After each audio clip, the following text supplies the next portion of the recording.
ਇੱਕ ਓਂਕਾਰ ਸਤਨਾਮ ਕਰਤਾ ਪੁਰਖ ਨਿਰਭਉ ਨਿਰਵੈਰ ਅਕਾਲ ਮੂਰਤ ਜੂਨੀ ਸੈਭੰ ਗੁਰ ਪ੍ਰਸਾਦ।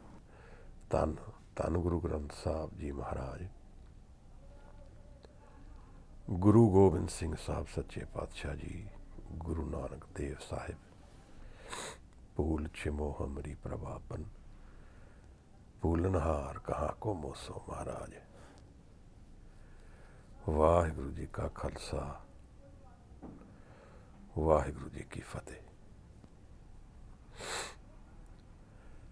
ਸਿੱਧ ਗੋਸ਼ਟ ਦੀ ਬਾਣੀ ਦੀ ਵਿਚਾਰ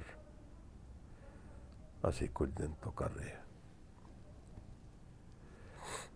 ਇਸੇ ਲਹਿਰ ਵਿੱਚ ਹੁਣ ਅਗਲੀ ਪੌੜੀਆਂ ਦੇ ਦਰਸ਼ਨ ਅੱਜ ਕਰਾਂਗੇ। ਕੱਲ ਇੱਕ ਵੀਰ ਨੇ ਕਿੰਤੂ ਕੀਤਾ ਸੀ ਕਿ ਗੁਰੂ ਨਾਨਕ ਸਾਹਿਬ ਦੀ ਇਹ ਬਾਣੀ ਨਿਰੰਕਾਰ ਬਾਰੇ ਗੱਲ ਨਹੀਂ ਹੋ ਸਕਦੀ, ਗੁਰੂ ਨਾਨਕ ਬਾਰੇ ਸ਼ਾਇਦ ਹੋਏ।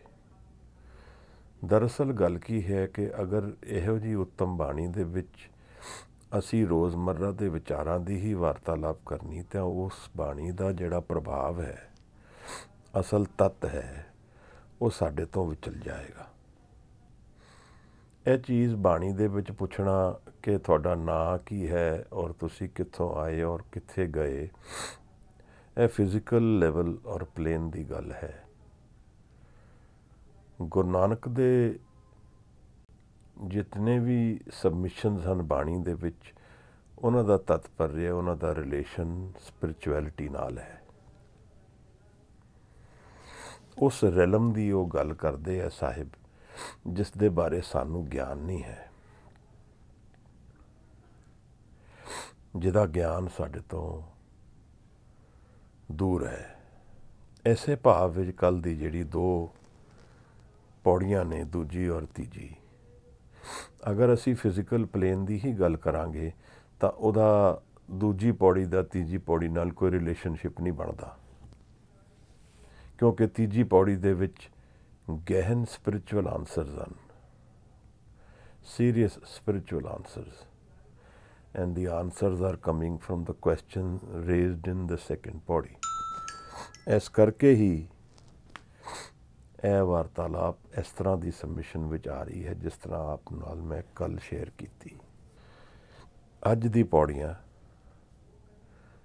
ਚੌਥੀ ਔਰ ਪੰਜਵੀਂ ਪੌੜੀ ਡਿਸਕੋਰਸ ਦੇ ਵਿੱਚ ਉਤਨੀ ਹੀ ਸੀਰੀਅਸ ਹਨ, ਬਲਕਿ ਅੱਜ ਦੀ ਇਸ ਪੌੜੀ ਦੇ ਵਿੱਚ ਇਹ ਵੀ ਇੱਕ ਮੈਟਰ ਉੱਠਿਆ ਹੈ ਜਦੋਂ ਸਾਹਿਬ ਨੇ ਰੈਕਗਨਾਈਜ਼ ਕੀਤਾ ਹੈ ਕਿ ਯੋਗੀਆਂ ਦਾ ਇੱਕ ਜਨ, ਇੱਕ ਯੋਗੀ, ਇੱਕ ਸਿੱਧ ਉਹ ਪ੍ਰਸ਼ਨ ਉਠਾ ਰਿਹਾ ਹੈ ਜਿਹਦਾ ਉਸ ਨੂੰ ਪਹਿਲੇ ਹੀ ਆਨਸਰ ਅਵੇਲੇਬਲ ਹੈ, ਔਰ ਇਹ ਬੜਾ ਸਪਿਰਿਚੁਅਲ ਆਨਸਰ ਹੈ। ਸੋ ਇਹ ਚੀਜ਼ ਵੀ ਸਾਨੂੰ ਜਾਣਨੀ ਚਾਹੀਦੀ ਹੈ ਕਿ ਜਿਹੜਾ ਇਹ ਡਿਸਕੋਰਸ ਚੱਲ ਰਿਹਾ ਹੈ, ਇਹ ਕੋਈ ਇਮੈਚੁਰ ਲੋਕਾਂ ਨਾਲ ਨਹੀਂ ਚੱਲ ਰਿਹਾ। ਯੋਗੀਆਂ ਦੀ ਬੜੀ ਸੀਰੀਅਸ ਇਨਕੁਆਇਰੀ ਹੈ ਦੁਨੀਆ ਬਾਰੇ, ਔਰ ਉਹ ਗੁਰੂ ਨਾਨਕ ਦੇ ਅੱਗੇ ਡਾਇਲੌਗ ਉਸ ਦਾ ਚੱਲਦਾ ਹੈ। ਇਸ ਤਰ੍ਹਾਂ ਨਾ ਸਮਝੀਏ ਕਿ ਯੋਗੀ ਬਿਲਕੁਲ ਅਗਿਆਨੀ ਨੇ, ਕਿਉਂਕਿ ਕੁਐਸਚਨਸ ਹੀ ਇਤਨੇ ਸੀਰੀਅਸ ਹਨ। ਔਰ ਅੱਜ ਦੀ ਬਈ ਪੌੜੀ 'ਚੋਂ ਵੀ ਆਪ ਦੇਖੋਗੇ ਕਿ ਇਹ ਜਿਹੜੇ ਕੁਐਸਚਨ ਹਨ, they are of A nature which is highly evolved. So they are serious questions of spirituality which Guru Nanak addresses and puts before them. ਇੱਥੇ ਇੱਕ ਪ੍ਰਸ਼ਨ ਉੱਠਦਾ ਹੈ ਜਿਹੜਾ ਬਾਰ-ਬਾਰ ਪਹਿਲੇ ਵੀ ਕਈ ਵਾਰ ਡਿਸਕਸ਼ਨਸ ਦੇ ਵਿੱਚ ਆ ਚੁੱਕਿਆ ਹੈ ਕਿ ਸਪਿਰਿਚੁਅਲਿਟੀ ਔਰ ਰਿਲੀਜਨ ਦਾ ਕੀ ਰਿਲੇਸ਼ਨ ਹੈ। ਥੋੜ੍ਹਾ ਜਿਹਾ ਇਸ ਤਰ੍ਹਾਂ ਦੇਖੀਏ ਕਿ ਸਪੋਜ਼ ਕੋਈ ਜਨ ਜੀਵਨ ਤੋਂ ਪਰੇ ਚਲਾ ਜਾਂਦਾ ਹੈ ਤਾਂ ਕਿ ਮੌਤ ਦੇ ਸਮੇਂ 'ਤੇ ਇਹ ਇਸ਼ੂ ਰੇਜ਼ ਹੁੰਦਾ ਹੈ ਕਿ ਤੁਸੀਂ ਕਿਹੜੇ ਰਿਲੀਜਨ ਤੋਂ ਬਿਲੋਂਗ ਕਰਦੇ ਹੋ, ਕਿ ਕੋਈ ਉੱਥੇ ਜਨ ਖੜਾ ਹੈ ਜਾਂ ਕੋਈ ਉੱਥੇ ਟੈਸਟ ਹੋ ਰਿਹਾ ਹੈ ਜਿਹਦੇ ਨਾਲ ਇਹ ਕਿਹਾ ਜਾਂਦਾ ਹੈ ਕਿ ਜੀ ਵਿਚ ਰਿਲੀਜਨ ਯੂ ਬਿਲੋਂਗ ਟੂ। ਲੱਗਦਾ ਨਹੀਂ, ਗੁਰੂ ਨਾਨਕ ਦੀ ਗੱਲਾਂ ਤੋਂ ਇਹ ਚੀਜ਼ ਨਹੀਂ ਲੱਗਦੀ ਹੈ। ਇਹ ਚੀਜ਼ ਜ਼ਰੂਰ ਲੱਗਦੀ ਹੈ ਕਿ ਸਾਡੇ ਮਨ ਦੀ ਅਵਸਥਾ ਕੀ ਹੈ, what is the state of our mind and how much have we explored that sphere of the mind which is more unknown to us today. How much familiar we are with that. ਇਹ ਜ਼ਰੂਰ matter ਕਰਦਾ ਹੈ। ਲੱਗਦਾ ਇਹ ਹੈ ਬਾਣੀਆਂ ਤੋਂ, ਬਾਣੀ ਦੀ ਅਭਿਆਸ ਤੋਂ, ਬਾਣੀ ਦੇ ਵਿਚਾਰ 'ਚੋਂ ਇਹੀ ਸਮਝ ਆਉਂਦੀ ਹੈ। ਅੱਜ ਦੀ ਇਹ ਜਿਹੜੀ 2 ਪੌੜੀਆਂ ਨੇ, ਫਿਰ ਉਹੀ ਪ੍ਰਸ਼ਨ ਆਨਸਰ, ਕੁਐਸਚਨ ਔਰ ਆਨਸਰ ਦੇ ਮੋਡ ਵਿੱਚ ਚੱਲਦੀਆਂ ਹਨ। ਔਰ ਪਹਿਲਾ ਹੀ ਕੁਐਸਚਨ ਬਹੁਤ ਸੀਰੀਅਸ ਕੁਐਸਚਨ ਹੈ। ਦੁਨੀਆ ਸਾਗਰ। ਕੋਈ ਇਸ ਨੂੰ ਪੜ੍ਹਦੇ, ਫਿਰ ਇਹਦੀ ਅਸੀਂ ਵਿਚਾਰ ਸ਼ੁਰੂ ਕਰ ਲਈਏ। ਦੁਨੀਆ ਸਾਗਰ ਦੂਤਰ ਕਈਐ, ਕਿਉ ਕਰ ਪਾਈਐ ਪਾਰੋ। ਚਰਪਟ ਬੋਲੇ ਓਦੂ ਨਾਨਕ, ਦਿਓ ਸੱਚਾ ਵਿਚਾਰੋ। ਆਪੇ ਆਖੈ ਆਪੇ ਸਮਝੈ, ਤਿਸ ਕਿਆ ਉੱਤਰ ਦੀਜੈ। ਸਾਚ ਕਹੋ ਤੁਮ ਪਾਰ ਗ੍ਰਾਮੀ, ਤੁਝ ਕਿਆ ਬੈਸਣ ਦੀਜੈ। ਜੈਸੇ ਜਲ ਮੈਂ ਕਮਲ ਨਿਰਾਲਮ, ਮੁਰਗਾਈ ਨੈ ਸਾਣੇ। ਸੁਰਤ ਸ਼ਬਦ ਭਵ ਸਾਗਰ ਧਰੀਐ, ਨਾਨਕ ਨਾਮ ਵਖਾਣੇ।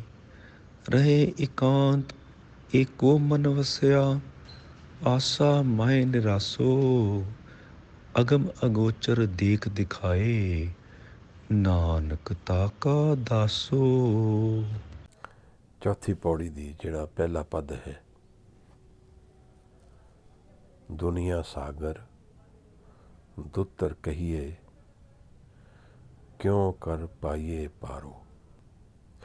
ਚਰਪਟ ਬੋਲੇ ਔਦੂ ਨਾਨਕ, ਦੇਹ ਸੱਚਾ ਵਿਚਾਰੋ। ਚਰਪਟ ਯੋਗੀ ਮਤ ਦੇ ਵਿੱਚ ਗੋਰਖਨਾਥ ਦਾ ਇੱਕ ਫੋਲੋਅਰ ਹੈ, ਉਹਨਾਂ ਦਾ ਨਾਂ ਚਰਪਟ ਹੈ। ਚਰਪਟ ਯੋਗੀ ਨੇ ਇਹ ਪ੍ਰਸ਼ਨ ਪੁੱਛਿਆ ਹੈ ਗੁਰੂ ਨਾਨਕ ਨੂੰ, ਦੁਨੀਆ ਸਾਗਰ ਦੁੱਤਰ ਕਹੀਏ, ਕਿਉਂ ਕਰ ਪਾਈਏ ਪਾਰੋ। ਲਿਟਰਲ ਮੀਨਿੰਗ, ਦੁਨੀਆ ਇੱਕ ਸਾਗਰ ਦੀ ਤਰ੍ਹਾਂ ਹੈ। The world is like a water body, an ocean.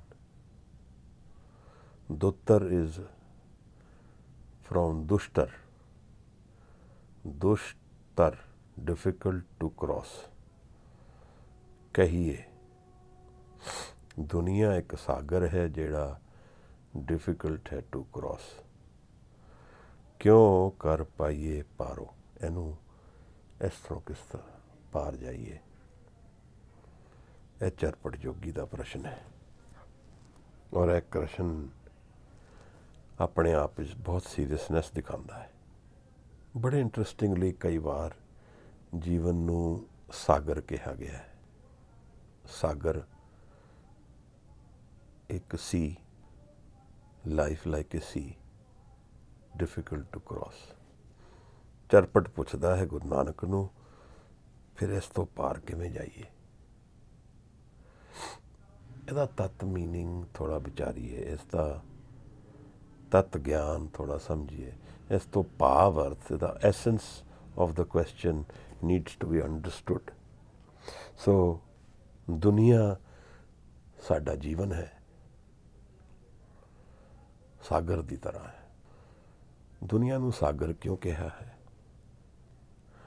ਔਰ ਇਹ ਵੀ ਕਿਹਾ ਹੈ ਕਿ we need to cross this river, this ocean, this sea, and we are on one side and we need to go the other side. So this is very symbolic. ਕਾਰਨ ਕੀ ਹੈ? ਕਾਰਨ ਇਹਦਾ ਇਹ ਹੈ ਕਿ ਜੀਵਨ ਦੇ ਸ੍ਰਿਸ਼ਟੀ ਦੇ 2 ਪਹਿਲੂ ਹਨ, 2 ਸਟਰਕਚਰਸ ਹਨ ਇਹਦੇ। ਇੱਕ ਚੇਂਜਿੰਗ ਵਰਲਡ ਹੈ ਜਿਹੜੀ ਸਦਾ ਹੀ ਬਦਲਦੀ ਰਹਿੰਦੀ ਹੈ, ਕੌਨਸਟੈਂਟ ਚੇਂਜ ਵਿੱਚ, ਫਲਕਸ ਵਿੱਚ ਰਹਿੰਦੀ ਹੈ।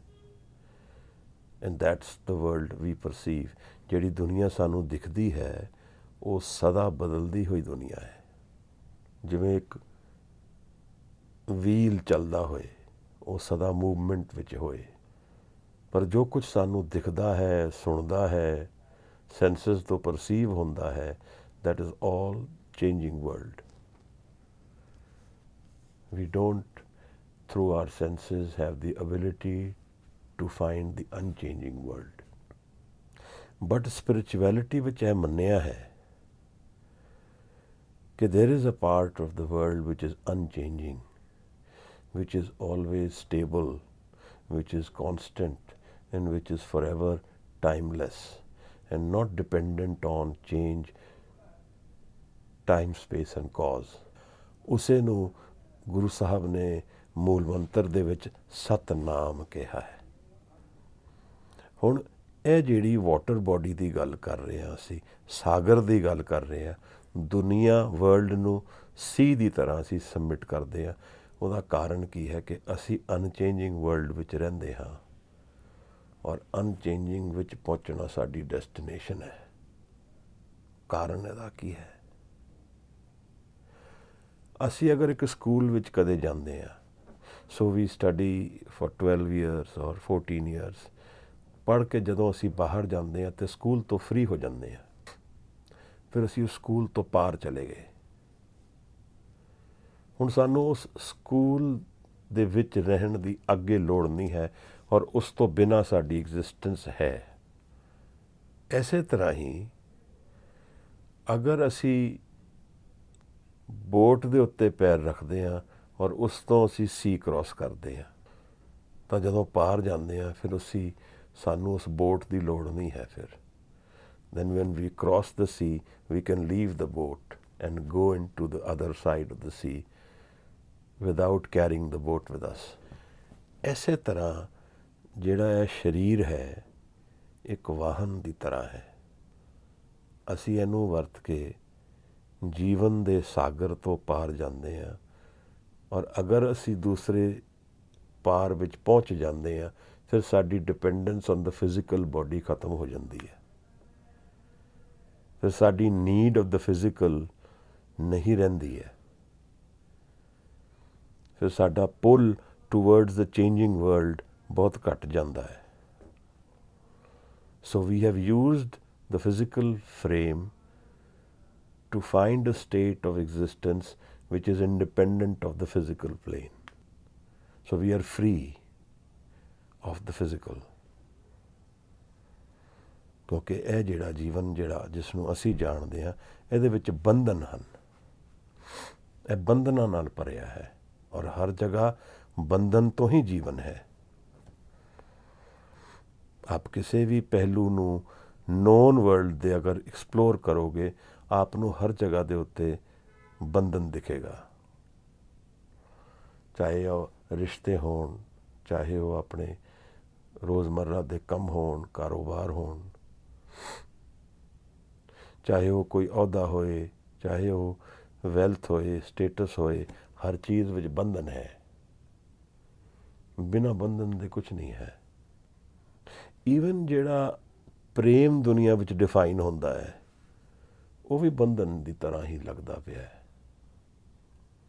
ਉਹ ਵੀ ਦੁਆਇਤ ਦੇ ਅੰਦਰ ਹੀ ਲੱਗ ਰਿਹਾ ਹੈ। ਇਸ ਕਰਕੇ ਜਿਹੜੀ ਹੈ ਲਵ ਸਟੋਰੀਜ਼ ਮੰਨੀਆਂ ਹੋਈਆਂ ਦੁਨੀਆ ਵਿੱਚ, ਹੀਰ ਰਾਂਝਾ, ਲੈਲਾ ਮਜਨੂ, ਇਹ ਉਹ ਸਟੋਰੀਜ਼ ਹਨ ਜਿਹੜੀ ਫਿਜ਼ੀਕਲ ਤੋਂ ਬਿਯੋਂਡ ਚਲੀਆਂ ਗਈਆਂ, ਜਿੱਥੇ ਲਵ ਸਟੋਰੀ ਫਿਜ਼ੀਕਲ ਪ੍ਰੈਜ਼ੈਂਸ ਤੋਂ ਪਾਰ ਚਲੀ ਗਈ ਹੈ। ਕਿਸੇ ਨਾ ਕਿਸੇ ਕਾਰਨ ਫਿਜ਼ੀਕਲ ਪ੍ਰੈਜ਼ੈਂਸ ਰੈਲੇਵੈਂਟ ਨਹੀਂ ਰਹਿ ਗਈ। ਉਹ ਲਵ ਕਿਉਂ ਦੁਨੀਆ ਜ਼ਿਆਦਾ ਵੈਲਿਊ ਦਿੰਦੀ ਹੈ ਉਸ ਨੂੰ? ਕਿਉਂਕਿ ਉਹ ਫ੍ਰੀ ਸੈੱਟ ਕਰ ਰਿਹਾ ਹੈ, ਉਹ ਆਜ਼ਾਦੀ ਵੱਲ ਜਾ ਰਿਹਾ ਹੈ ਔਰ ਪ੍ਰੇਮ ਹਮੇਸ਼ਾ ਹੀ ਆਜ਼ਾਦ ਕਰੇਗਾ।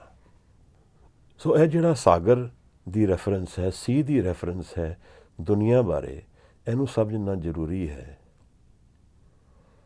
ਕਿਉਂਕਿ ਇਹ ਬਹੁਤ ਡੀਪ ਸਿੰਬੋਲਿਕ ਮੀਨਿੰਗ ਰੱਖਦਾ ਹੈ। ਔਰ ਜੋ ਸਟਰਕਚਰ ਫਿਜ਼ੀਕਲ ਔਰ ਸਪਿਰਿਚੁਅਲ ਵਰਲਡ ਦਾ ਹੈ ਉਹੀ ਸਟਰਕਚਰ ਮੇਰੇ ਮਨ ਦਾ ਵੀ ਹੈ। ਜਿਉਂ ਬ੍ਰਹਮੰਡੇ ਸੋਈ ਪਿੰਡੇ ਜੋ ਖੋਜੇ ਸੋ ਪਾਏ। ਜੋ ਬ੍ਰਹਮੰਡੇ, ਜਿਸ ਤਰ੍ਹਾਂ ਦਾ ਦੁਨੀਆ ਦਾ ਬ੍ਰਹਮੰਡ ਦਾ ਸਟਰਕਚਰ ਹੈ ਉसी ਤਰ੍ਹਾਂ ਮੇਰੇ ਪਿੰਡ ਦਾ ਸਟਰਕਚਰ ਹੈ, ਮੇਰੇ ਬੀਇੰਗ ਦਾ, ਮੇਰੀ ਬੋਡੀ ਦਾ, ਮਨ ਦਾ ਵੀ ਉਹੀ ਸਟਰਕਚਰ ਹੈ। ਜੋ ਖੋਜੇ ਸੋ ਪਾਏ, ਜੋ ਇਸ ਨੂੰ ਖੋਜੇਗਾ ਉਹ ਪਾ ਲੇਗਾ। ਅਤੇ ਕੀ ਹੈ ਫਿਰ ਸਟਰਕਚਰ ਜਿਹੜਾ ਬ੍ਰਹਮੰਡ ਵਰਗਾ ਹੈ? ਮਨ ਦੇ ਵਿੱਚ ਵੀ ਦੋ ਤਹਿਾਂ ਹੈਗੀਆਂ, ਇੱਕ ਚੇਂਜਿੰਗ ਮਾਈਂਡ ਹੈ ਔਰ ਇੱਕ ਅਨਚੇਂਜਿੰਗ ਮਾਈਂਡ ਹੈ। ਉਹ ਚੇਂਜਿੰਗ ਮਾਈਂਡ ਦੁਨੀਆ ਨਾਲ ਰਿਲੇਸ਼ਨ ਰੱਖਦਾ ਹੈ ਔਰ ਅਨਚੇਂਜਿੰਗ ਮਾਈਂਡ ਸਤ ਨਿਰੰਕਾਰ ਗੋਡ ਹੈਡ ਉਹਦੇ ਨਾਲ ਰਿਲੇਸ਼ਨ ਰੱਖਦਾ ਹੈ। ਅਗਰ ਮੈਂ ਆਪਣੇ ਮਨ ਨੂੰ ਖੋਜ ਕੇ ਮਨ ਦਾ ਉਹ ਹਿੱਸੇ ਨਾਲ ਰਿਲੇਸ਼ਨ ਬਣਾ ਲਵਾਂ ਜਿਹੜਾ ਅਨਚੇਂਜਿੰਗ ਮਾਈਂਡ ਹੈ, ਤਾਂ ਮੈਂ ਫਿਰ ਇਸ ਤਰ੍ਹਾਂ ਵੀ ਮੁਕਤ ਹੋ ਜਾਵਾਂਗਾ, ਫਿਜ਼ੀਕਲ ਤੋਂ ਮੁਕਤ ਹੋ ਜਾਵਾਂਗਾ।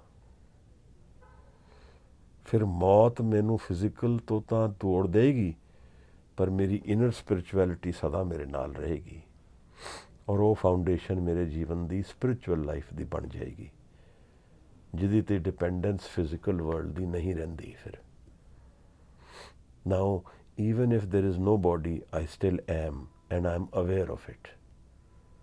ਇਹ ਬੜਾ ਵੱਡਾ ਡਿਫਰੈਂਸ ਹੈ। ਤਾਂ ਥੋੜ੍ਹੀ ਤਰ੍ਹਾਂ ਸਮਝੀਏ, ਜਿੱਥੇ ਅਸੀਂ ਨਹੀਂ ਐਕਸਪਲੋਰ ਕੀਤਾ ਮਨ ਦਾ ਤੇ ਪਹਿਲੂ, and we know only the known world and we don't know the unknown mind, we only know the known mind which is always the constant changing mind, ਜਾਂ ਉਹਨੂੰ ਈਗੋ ਬੇਸਡ ਮਾਈਂਡ ਕਹਿ ਲਈਏ। then we don't have the possibility to transcend into the unknown mind after death, which is the permanent mind which never changes, which is constant and which has constant qualities. ਤਾਂ ਜੇ ਅਸੀਂ ਇਸ ਨੂੰ ਫਿਰ ਪਾਰ ਨਹੀਂ ਜਾਏਗਾ, ਇਹ ਫਿਰ ਸਾਗਰ ਪਾਰ ਨਹੀਂ ਗਿਆ। ਜਿਹੜਾ ਜਨ ਇਸ ਨੋਨ ਮਾਈਂਡ ਤੇ ਹੀ ਰਿਲੇਸ਼ਨ ਰੱਖੇਗਾ, ਉਹਨੂੰ ਫਿਰ ਜਨਮ ਔਰ ਮਰਨ ਦੇ ਚੇਂਜ ਦੇ ਵਿੱਚ ਹੀ ਚੱਲਣਾ ਪਏਗਾ। ਫਿਜ਼ੀਕਲ ਜਨਮ ਮਰਨ ਹੋਏ ਜਾਂ ਨਾ ਹੋਏ, ਪਰ ਉਸ ਨੂੰ ਕੌਨਸਟੈਂਟ ਚੇਂਜ ਵਿੱਚ ਹੀ ਚੱਲਣਾ ਪਏਗਾ, ਕਿਉਂਕਿ ਉਹ ਅਨਚੇਂਜਿੰਗ ਮਾਈਂਡ ਦਾ ਅਵੇਅਰ ਨਹੀਂ ਹੈ। ਜਿਸ ਚੀਜ਼ ਬਾਰੇ ਮੈਂ ਅਵੇਅਰ ਨਹੀਂ ਹਾਂ, ਮੈਂ ਉੱਥੇ ਨਹੀਂ ਜਾ ਪਾਵਾਂਗਾ, ਕਿਉਂਕਿ ਉਹ ਦਰਵਾਜ਼ੇ ਹੀ ਨਹੀਂ ਖੁੱਲ੍ਹੇ ਮਨ ਦੇ। ਮਨ ਦੇ ਵਿੱਚ ਉਹ ਐਕਸਪੀਰੀਅੰਸ ਨਹੀਂ ਖੁੱਲ੍ਹੇ ਜਿਹੜੇ ਮੈਨੂੰ ਅਨਨੋਨ ਸਫੇਅਰ ਆਫ ਬੀਇੰਗ ਵਿੱਚ ਲੈ ਜਾਂਦੇ ਨੇ। ਤਾਂ ਮੈਂ ਜਦੋਂ ਮੌਤ ਜਾਂ ਸਰੀਰ ਤੋਂ ਜਦੋਂ ਮੇਰੀ ਡਿਪੈਂਡੈਂਸ ਖਤਮ ਹੋਏਗੀ, ਮੈਂ ਫਿਰ ਵੀ ਚੇਂਜਿੰਗ ਮਾਈਂਡ ਦੇ ਵਿੱਚ ਹੀ ਰਵਾਂਗਾ। ਤਾਂ ਉਹ ਮੈਨੂੰ ਪੁੱਲ ਕਰਦੀ ਰਹੇਗੀ towards the changing sphere of the world, which can be the physical life and death structure, can be something else also, but the changing paradigm will always exist. ਇਹਦਾ ਕਾਰਨ ਕਿਉਂਕਿ ਮੇਰੇ ਮਨ ਵਿੱਚ ਮੈਂ ਐਕਸਪਲੋਰ ਨਹੀਂ ਕਰ ਪਾਇਆ ਉਸ ਹਿੱਸੇ ਨੂੰ, ਮਨ ਦੇ ਜਿਹੜਾ ਕੌਨਸਟੈਂਟ ਹੈ। ਤਾਂ ਮੈਂ ਦੁਨੀਆ ਦੇ ਵੀ ਉਸ ਕੌਨਸਟੈਂਟ ਸਟਰਕਚਰ ਆਫ ਵਰਲਡ ਦੇ ਵਿੱਚ ਵੀ ਨਹੀਂ ਜਾ ਪਾ ਰਿਹਾ, ਕਿਉਂਕਿ ਉਹ ਰਸਤਾ ਮਨ ਦੇ ਥਰੂ ਹੀ ਹੈ। ਇਹ ਡਿਫਰੈਂਸ ਹੁੰਦਾ ਹੈ ਜਿਹੜਾ ਮੈਨੂੰ ਬਾਣੀ ਤੋਂ ਸਮਝ ਆਇਆ, between he who has transcended the world and who has not. ਤਾਂ ਇਹ ਸਾਗਰ ਸ਼ਬਦ ਇੱਥੇ ਬਹੁਤ ਪਿਆਰਾ ਹੈ। ਸਾਗਰ ਤੋਂ ਸਾਨੂੰ ਇਹ ਸਮਝ ਆਉਂਦਾ ਹੈ ਕਿ ਜਿਹੜਾ ਸਾਗਰ ਹੈ ਦੁਨੀਆ ਦਾ, ਸੀ ਹੈ ਆਫ ਚੇਂਜ, ਅਸੀਂ ਉਸ 'ਤੇ ਪਾਰ ਜਾ ਸਕਾਂਗੇ ਕਿ ਨਹੀਂ। ਔਰ ਇਹ ਕੇਵਲ ਗੁਰਬਾਣੀ ਵਿੱਚ ਨਹੀਂ ਹੈ, ਮਾਈਥੋਲੋਜੀ ਵਿੱਚ ਕਈ ਜਗ੍ਹਾ ਸਾਗਰ ਔਰ ਸੀ ਯੂਜ਼ ਹੁੰਦੀ ਹੈ। ਈਵਨ ਗ੍ਰੀਕ ਮਾਈਥੋਲੋਜੀ ਵਿੱਚ ਵੀ ਅਸੀਂ ਇਹ ਲੱਭਦੇ ਹਾਂ। ਹੀਰੇਕਲਿਟਸ ਦੀ ਇੱਕ ਬਹੁਤ ਪਿਆਰੀ ਸੇਇੰਗ ਹੈ, man can never enter the same river twice, for it's not the same river and it's not the same man. Changing world ਦੀ ਗੱਲ ਕਰਦਾ ਹੈ ਕਿ ਸਭ ਕੁਛ ਤਾਂ ਬਦਲ ਰਿਹਾ ਹੈ, ਇਨਸਾਨ ਵੀ ਬਦਲ ਰਿਹਾ ਹੈ, ਔਰ ਜਿਹੜੀ ਨਦੀ ਸਾਡੇ ਸਾਹਮਣੇ ਹੈ ਉਹ ਵੀ ਬਦਲ ਰਹੀ ਹੈ। ਤਾਂ ਮੈਂ ਕਦੇ ਵੀ ਇੱਕੋ ਨਦੀ ਦੇ ਵਿੱਚ ਨਹੀਂ ਜਾ ਸਕਦਾ ਦੁਬਾਰਾ, ਕਿਉਂਕਿ ਨਦੀ ਤਾਂ ਹੁਣ ਹਰ ਖਿਣ ਬਦਲ ਜਾਂਦੀ ਹੈ। ਇਸ ਤਰ੍ਹਾਂ ਜੀਵਨ ਵੀ ਬਦਲ ਰਿਹਾ ਹੈ, ਇਸ ਤਰ੍ਹਾਂ ਮੈਂ ਵੀ ਬਦਲ ਰਿਹਾ। ਸਾਰੀ ਦੁਨੀਆ ਹੀ ਬਦਲਾਵ 'ਤੇ ਚੱਲਦੀ ਹੈ, ਇੱਥੇ ਕੌਨਸਟੈਂਟ ਕੁਛ ਵੀ ਨਹੀਂ ਹੈ। ਤਾਂ ਦੁਨੀਆ ਨੂੰ ਸਾਗਰ ਦੀ ਤਰ੍ਹਾਂ ਜਾਣਿਆ ਹੈ। ਤਾਂ ਚਰਪਟ ਪੁੱਛਦਾ ਹੈ ਮਹਾਰਾਜ ਨੂੰ, ਦੁਨੀਆ ਸਾਗਰ ਦੁੱਤਰ ਕਹੀਏ, ਬੜਾ ਮੁਸ਼ਕਿਲ ਹੈ ਇਸ ਨੂੰ ਪਾਰ ਕਰਨਾ। ਇਹ ਸਾਗਰ ਨੂੰ, ਦੁਨੀਆ ਦੇ ਸਾਗਰ ਨੂੰ ਪਾਰ ਕਰਨਾ ਬੜਾ ਮੁਸ਼ਕਿਲ ਹੈ। ਮੁਸ਼ਕਿਲ ਸਮਝੀਏ। ਦਰਅਸਲ ਸਾਡੀ ਸੈਂਸਿਸ ਸਾਨੂੰ ਕੰਟਰੋਲ ਕਰਦੀਆਂ ਜੀਵਨ ਤੋਂ ਆਰੰਭ ਤੋਂ ਹੀ। ਸਾਡੀ ਅੱਖਾਂ, ਸਾਡਾ ਸੁਣਨਾ, ਸਾਡਾ ਬੋਲਣਾ, ਸਾਡੇ ਫਿਜ਼ੀਕਲ ਟੱਚ, ਇਹ ਸਾਨੂੰ ਸਾਡੇ ਮਨ ਨੂੰ ਕਾਬੂ ਕਰਦੀਆਂ। ਔਰ ਜੋ ਇਹ ਸਾਨੂੰ ਸਿਖਾਉਂਦੀਆਂ, ਉੱਥੋਂ ਹੀ ਸਾਡੀ ਪਰਸਨੈਲਿਟੀ ਡਿਵੈਲਪ ਹੁੰਦੀ ਹੈ। whatever our senses teach us, we put our energy into that and learn about the world. ਸੋ ਸ਼ੁਰੂ ਤੋਂ ਹੀ ਜੀਵਨ ਦੇ ਅਸੀਂ ਆਪਣੀ ਇੰਦਰੀਆਂ ਨੂੰ, ਸੈਂਸਿਸ ਨੂੰ ਚਾਰਜ ਕਰਦੇ ਹਾਂ, ਨੋਇੰਗਲੀ ਚਾਰਜ ਕਰਦੇ ਹਾਂ, ਔਰ ਉਸ ਤੋਂ ਇੱਕ ਕੌਨਸ਼ੀਅਸ ਆਈਡੈਂਟਿਟੀ ਬਣਾਉਂਦੇ ਹਾਂ। ਸ਼ੁਰੂ ਤੋਂ ਜੀਵਨ ਦੇ ਆਈਡੈਂਟਿਟੀ ਬਣਾਉਂਦੇ ਹਾਂ। ਕਈ ਵਾਰ ਜੇ ਸਾਡੇ ਕੋਲ ਹੁਨਰ ਹੁੰਦਾ ਹੈ, ਕੋਈ ਮਿਊਜ਼ਿਕ ਜਾਣਦਾ ਹੈ, ਕੋਈ ਗੇਮਸ ਵਿੱਚ ਅੱਛਾ ਹੈ, ਕੋਈ ਪੜ੍ਹਨ ਵਿੱਚ ਅੱਛਾ ਹੈ, ਇਹ ਸਭ ਆਈਡੈਂਟਿਟੀ ਹੀ ਢੂੰਡਣ ਦੀ ਭਾਲ ਹੈ। ਔਰ ਉਸ ਆਈਡੈਂਟਿਟੀ ਦੇ ਹਿਸਾਬ ਨਾਲ ਮੈਂ ਆਪਣੇ ਆਪ ਨੂੰ ਸੋਸਾਇਟੀ ਦੇ ਵਿੱਚ ਪਲੇਸ ਵੀ ਕਰ ਸਕਦਾ ਹਾਂ। ਬੜੀ ਜਲਦੀ ਲਾਈਫ ਵਿੱਚ ਇਹ ਸਟਰਕਚਰ ਆ ਜਾਂਦਾ ਹੈ। ਸਕੂਲਸ ਵਿੱਚ, ਕਾਲਜਿਸ ਵਿੱਚ ਆਪ ਸਟੱਡੀ ਕਰੋ, ਛੋਟੇ ਬੱਚਿਆਂ ਵਿੱਚ ਹੀ ਇੱਕ ਡੋਮੀਨੇਟ ਕਰਦਾ ਹੈ, ਦੂਜਾ ਨਹੀਂ ਕਰਦਾ ਹੈ, ਇੱਕ ਆਪਣੇ ਆਪ ਨੂੰ ਉੱਚਾ ਗਿਣਦਾ ਹੈ, ਇੱਕ ਨਿਮਰਤਾ ਵਿੱਚ ਚੱਲਦਾ ਹੈ। ਇਹ ਬਹੁਤ ਜਲਦੀ ਜੀਵਨ ਵਿੱਚ ਫਾਰਮ ਹੋ ਜਾਂਦਾ ਹੈ। ਸਾਈਕੋਲੋਜੀ ਕਹਿੰਦੀ ਹੈ ਬਾਈ before 7 years the structure of the mind is formed and then it remains the same. ਸੋ ਅਸੀਂ ਜਿਹੜੀ ਆਪਣੀ ਜੀਵਨ ਦੀ ਆਈਡੈਂਟਿਟੀ ਬਣਾਈ ਹੈ, ਨੋਇੰਗਲੀ ਉੱਥੇ ਐਨਰਜੀ ਪਾਈ ਹੈ, ਉੱਥੇ ਕਮਿਟਮੈਂਟਸ ਪਾਈਆਂ ਨੇ, ਉੱਥੇ ਆਪਣੇ ਆਪ ਨੂੰ ਗਰੋ ਕੀਤਾ ਹੈ, ਐਫਰਟ ਕੀਤਾ ਹੈ, ਸਟਰਗਲ ਕੀਤਾ ਹੈ, ਪੇਨਸ ਵਿੱਚੋਂ ਨਿਕਲੇ ਆ, ਉਹ ਸਾਰਾ ਇੱਕ ਆਈਡੈਂਟਿਟੀ ਬਣਾਉਣ ਵਾਸਤੇ ਨਿਕਲੇ ਆ ਕਿ ਮੈਂ ਕੌਣ ਹਾਂ। ਔਰ ਬੜੀ ਮੁਸ਼ਕਿਲ ਬਣਦੀ ਹੈ, ਸਟਰਗਲਸ 'ਚੋਂ ਬਣਦੀ ਹੈ। ਕਿਸੇ ਕਿਸੇ ਨੂੰ ਤਾਂ ਬਿਨਾਂ ਸਟਰਗਲ ਦੇ ਬਣਦੀ ਹੈ, ਬਟ ਕਿਸੇ ਦਫਾ ਲੋਕਾਂ ਨੂੰ ਸਟਰਗਲ ਕਰਨਾ ਪੈਂਦਾ ਹੈ। ਹੁਣ ਜਿਸ ਚੀਜ਼ ਵਿੱਚ ਅਸੀਂ ਐਨਰਜੀ ਪਾਈ ਹੈ, what we have put our energy into and committed ourselves to, ਅਸੀਂ ਉਹ ਬਣ ਜਾਂਦੇ ਹਾਂ ਜਾਂ ਉਸ ਵੱਲ ਤੁਰ ਪੈਂਦੇ ਹਾਂ। Now that's what we know about life. We don't know more. We only know the known aspect which we have energized, and this is the ego. Identity is related to ego. ਪੁਰਾਣੇ Greek mythology ਵਿੱਚ ਪਰਸੋਨਾ word ਹੁੰਦਾ ਸੀ। ਪਰਸੋਨਾ ਦਾ ਮਤਲਬ ਹੁੰਦਾ face. ਉਹਨਾਂ ਦੇ Greek place ਦੇ ਵਿੱਚ ਉਹ ਇੱਕ ਮਾਸਕ ਜਿਹਾ ਸਾਹਮਣੇ ਪਕੜਦੇ ਸੀ, ਉਹ ਪਰਸੋਨਾ ਬਣਦਾ ਸੀ। ਉੱਥੋਂ ਪਰਸਨੈਲਿਟੀ ਵਰਡ ਬਣਦਾ। ਤਾਂ ਮੈਂ ਆਪਣੀ ਪਰਸਨੈਲਿਟੀ ਬਣਾਉਂਦਾ ਹਾਂ, ਉਹਦੇ 'ਚ ਮੈਂ ਐਨਰਜੀ ਪਾਉਂਦਾ ਹਾਂ, ਕਿਉਂਕਿ ਮੈਨੂੰ ਇਹ ਸਿਖਾਇਆ ਵੀ ਗਿਆ ਹੈ ਔਰ ਮੈਨੂੰ ਇਹ ਈਗਰਨੈਸ ਵੀ ਹੈ ਟੂ ਨੋ ਕਿ who am I, what am I, to place myself in society. ਤਾਂ ਜਿਸ ਚੀਜ਼ ਵਿੱਚ ਮੈਂ ਐਨਰਜੀ ਲਗਾਈ ਹੈ ਉਹ ਤਾਂ ਬਾਹਰਲੀ ਦੁਨੀਆ ਹੈ, ਅੰਤਰ ਮਨ ਵਿੱਚ ਨਹੀਂ ਲਗਾਈ ਹੈ। ਅੰਤਰ ਮਨ ਵਿੱਚ ਕਿਵੇਂ ਲੱਗੇਗੀ? ਜਦੋਂ ਮੈਂ ਜੀਵਨ ਦਾ ਸੱਤ ਜਾਣ ਜਾਵਾਂਗਾ ਤਾਂ ਹੀ ਮੈਂ ਅੰਤਰ ਵੱਲ ਜਾ ਪਾਵਾਂਗਾ। यदि मैं जान पावांगा कि the world is not what I perceive it to be, when I put all my expectations and energies into the world and I come out disappointed, then I rethink what is actually the world. फिर मेरा ज्ञान जगना शुरू होता है कि दरअसल दुनिया का सुख जिहड़ा है वो बाहर है ही नहीं। तो मैं फिर अंदर एक्सप्लोर करना शुरू करदा और उस कन्फ्यूजन दे विच मैं फिर लभदा वां कि कोई मैनू समझा दे, कोई एक जन आ जाए जिहड़ा मेरे तो रिवील कर दे। इस करके गुरु नानक साहब ने जदों यह प्रथा शुरू की तो गुरबाणी नू, गुरु शब्द नू मुख रखिया है, क्योंकि ये विच स्पिरिचुअल डायलॉग चलता है, स्पिरिचुअल डिबेट चलती है, स्पिरिचुअल अंडरस्टैंडिंग चलती है। This is about the unknown phase of my mind which I have not explored. और यह जगह जगह तरह तरह एक्सप्लेन करते हैं ताकि असी प्रेरित होइए उस सत वल जिहड़ा साडा मन दे अंदर ही वसिया होया सत है, जिथे ईगो नहीं है, मैं नहीं हाँ। ਤਾਂ ਜਿਹੜਾ ਨੋਨ ਵਰਲਡ ਹੈ ਜਿਸ 'ਤੇ ਮੈਂ ਐਨਰਜੀ ਪਾ ਕੇ ਆਪਣੇ ਆਪ ਨੂੰ ਗਰੋ ਕੀਤਾ, ਉਹਨੂੰ ਛੱਡ ਕੇ ਹੀ ਸਪਿਰਿਚੁਅਲਿਟੀ ਮਿਲਦੀ ਹੈ। ਪਰ ਉਹਨੂੰ ਕਿਸ ਫਾਰਮ ਵਿੱਚ ਛੱਡਣਾ ਹੈ, ਸਿੱਧ ਗੋਸ਼ਟ ਵਿੱਚ ਇਹੀ ਡਿਬੇਟ ਚੱਲ ਰਹੀ ਹੈ। ਇੱਕ ਫਾਰਮ ਤਾਂ ਯੋਗੀਆਂ ਦਾ ਹੈ, ਜਦੋਂ ਉਹ ਦੁਨੀਆ ਨੂੰ ਛੱਡ ਕੇ ਪਹਾੜਾਂ ਵਿੱਚ ਚਲੇ ਗਏ ਹਨ। ਉਹਨਾਂ ਨੇ ਇਹ ਸਮਝਿਆ ਹੈ ਕਿ physical detachment is the answer. Guru Nanak ਕੀ ਸਮਝਾਉਂਦੇ ਹਨ, ਇਸ ਪੌੜੀ ਵਿੱਚ ਸਾਨੂੰ ਸਮਝ ਆਏਗੀ। ਤਾਂ ਮੁਸ਼ਕਿਲ ਕਿਉਂ ਹੈ, ਇਹ ਅਸੀਂ ਡਿਸਕਸ ਕੀਤਾ, ਕਿਉਂਕਿ ਮੈਂ ਹੀ ਐਨਰਜੀ ਪਾ ਕੇ ਆਪਣੀ ਈਗੋ ਨੂੰ ਖੜਾ ਕੀਤਾ ਹੈ, ਔਰ ਈਗੋ ਨਾਲ ਹੀ ਮੈਂ ਦੁਨੀਆ ਨਾਲ ਰਿਲੇਟ ਕਰਦਾ ਹਾਂ। ਇਸ ਕਰਕੇ I don't know any better. ਸੋ ਇਹ ਦਿੱਤਰ ਹੈ। It's difficult to cross this sea because I have created my own barriers myself, and its foundation is the ego.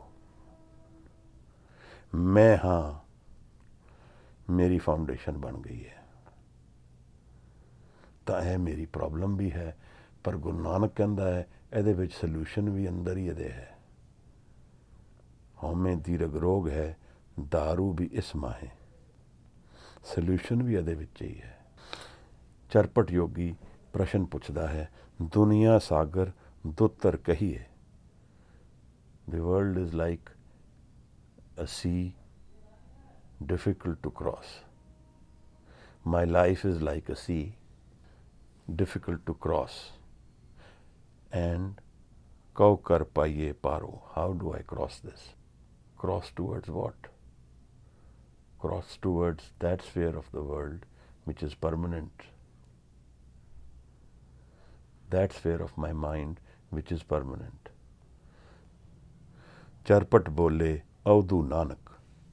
ਇਹ ਅਵਧੂ ਨਾਨਕ ਪ੍ਰੀਫਿਕਸ ਜਿਹੜਾ ਨਾਨਕ ਦੇ ਅੱਗੇ ਲੱਗਿਆ ਹੈ, ਇਹਦਾ ਮਤਲਬ ਹੈ ਅਵਧੂਤ ਸ਼ਬਦ ਯੋਗੀ ਮਤ ਵਿੱਚ ਵਰਤਿਆ ਜਾਂਦਾ ਹੈ। ਸੰਸਕ੍ਰਿਤ ਵਿੱਚ ਅਵਧੂਨਨ ਦਾ ਅਰਥ ਹੈ ਕਿ ਉਹ ਜਿਹੜਾ ਝਾੜ ਦਿੱਤਾ, ਜਿਸ ਨੇ ਆਪਣੇ ਵਿਕਾਰਾਂ ਨੂੰ ਝਾੜ ਦਿੱਤਾ, ਵਿਕਾਰਾਂ ਤੋਂ ਫਰੀ ਹੋ ਗਿਆ, ਉਹ ਅਵਧੂਤ ਵਰਡ ਬਣਦਾ ਉੱਥੋਂ। ਤਾਂ ਇਹ ਅਵਧੂ ਉੱਥੋਂ ਆ ਰਿਹਾ ਹੈ। ਜਦੋਂ ਚਰਪਟ ਯੋਗੀ ਗੁਰੂ ਨਾਨਕ ਨੂੰ ਪੁੱਛਦੇ ਹੈ, ਚਰਪਟ ਬੋਲੇ ਅਵਧੂ ਨਾਨਕ ਦੇਹ ਸੱਚਾ ਵਿਚਾਰੋ। ਇਹ ਵਿਚਾਰ ਮੈਨੂੰ ਸਮਝਾਓ, ਸਾਨੂੰ ਦੱਸੋ ਕਿ ਕਿਵੇਂ ਦੁਨੀਆ ਦੇ ਜਿਹੜੀ ocean of world, sea of world ਹੈ, ਇਸ ਤੋਂ ਪਾਰ ਕਿਵੇਂ ਜਾਵਾਂਗਾ। ਜੀਵਨ ਨੂੰ ਸਾਗਰ ਕਰਕੇ ਸਮਝਾਇਆ ਹੈ। ਮੈਂ ਪਾਰ ਜਾਵਾਂ ਤਾਂ ਕਿ ਮੈਂ ਆਜ਼ਾਦ ਹੋ ਜਾਵਾਂ।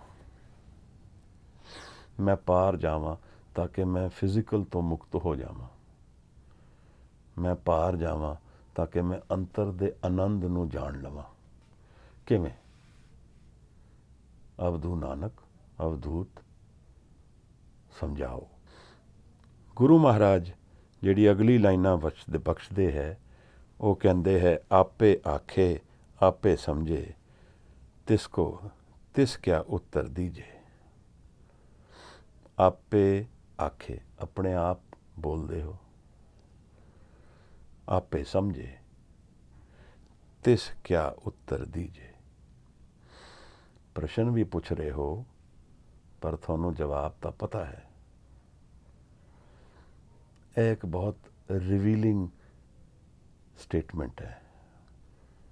ਇਹ ਦੱਸਦਾ ਹੈ ਕਿ ਜਿਹੜੇ ਲੋਕ ਗੁਰੂ ਨਾਨਕ ਸਾਹਿਬ ਨਾਲ ਡਿਸਕੋਰਸ ਕਰ ਰਹੇ ਹਨ, ਉਹਨਾਂ ਦਾ ਕੈਲੀਬਰ ਕੀ ਹੈ।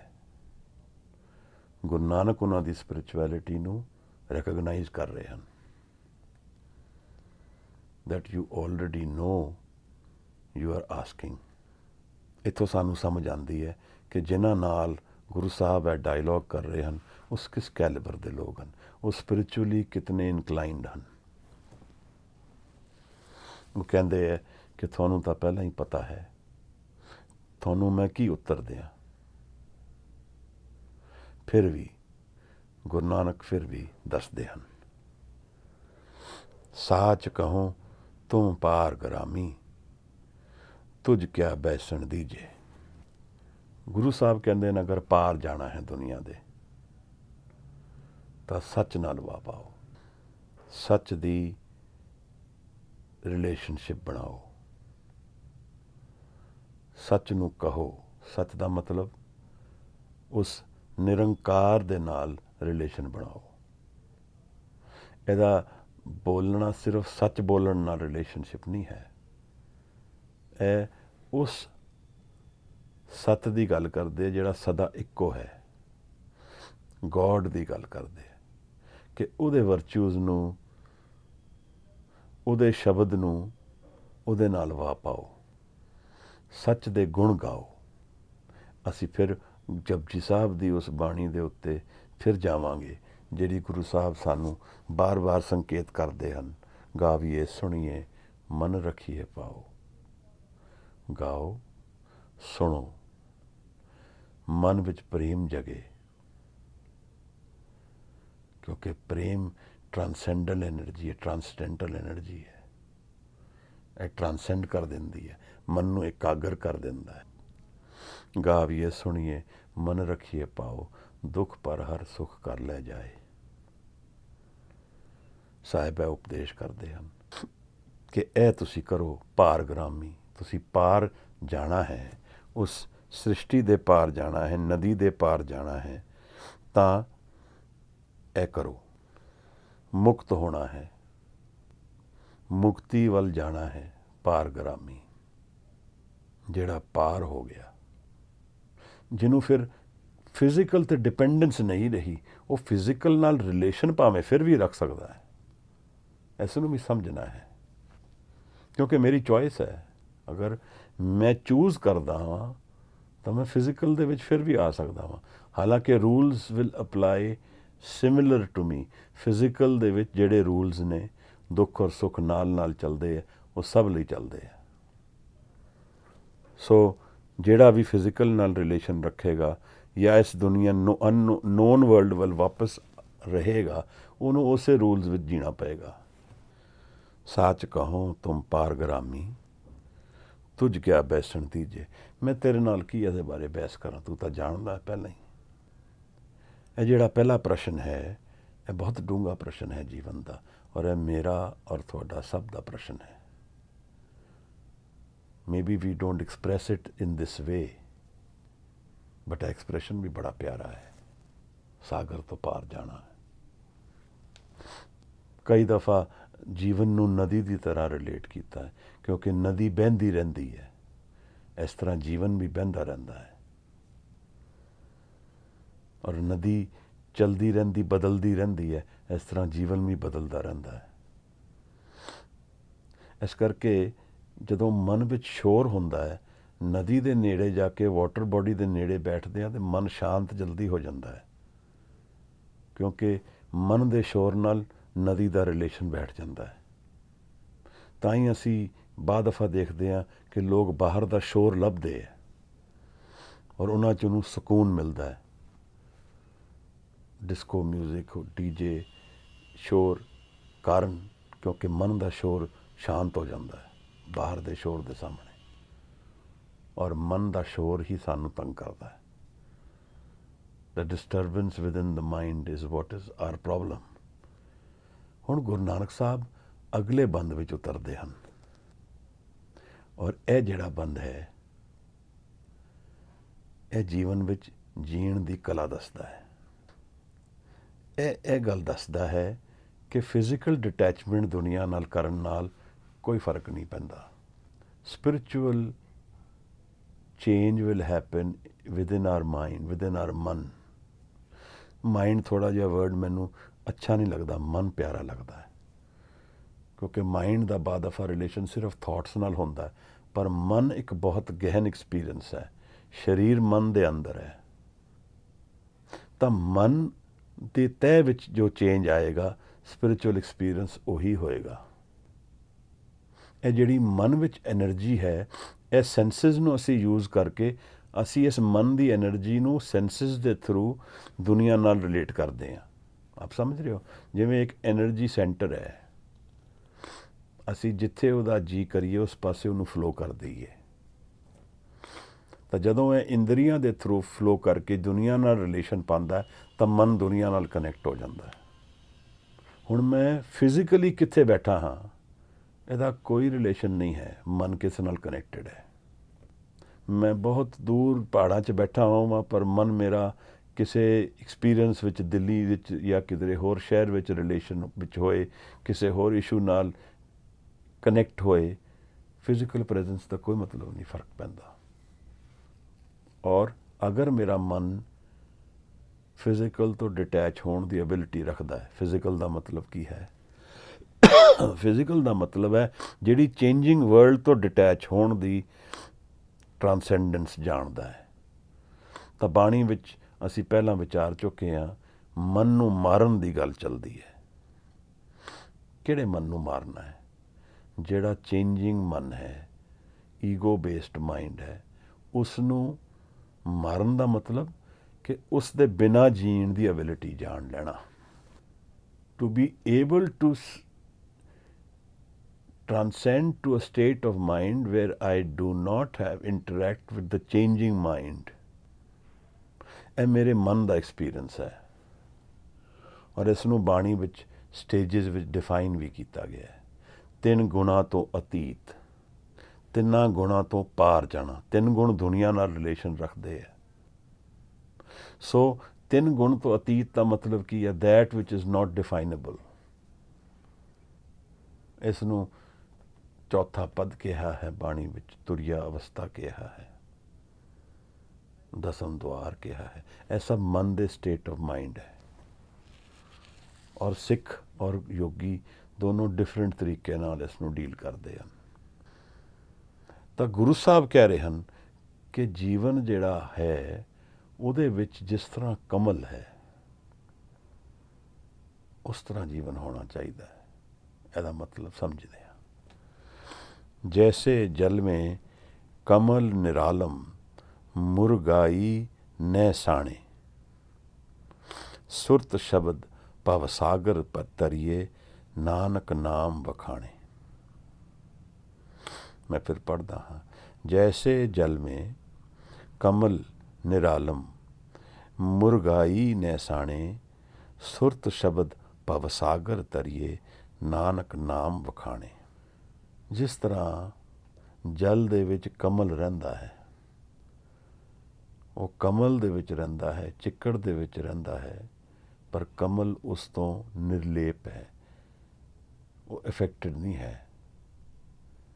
ਸੋ ਇਹ ਲੋਟਸ ਫਲਾਰ ਦੀ ਗੱਲ ਹੋ ਰਹੀ ਹੈ।